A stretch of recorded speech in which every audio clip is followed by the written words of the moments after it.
This is new side view camera, which is with eye cut.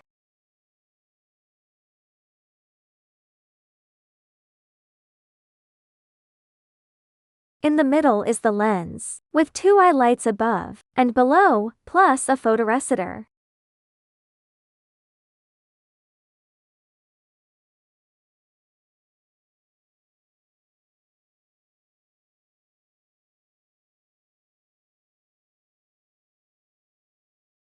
There is a screw here. After unscrewing it, you can install the bottom shell on the side of the car and then put on the outer shell to fix it.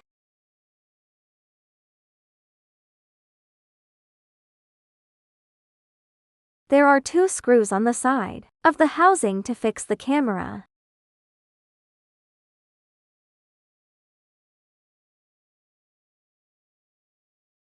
There is also a silicone pad at the bottom to fix the whole camera.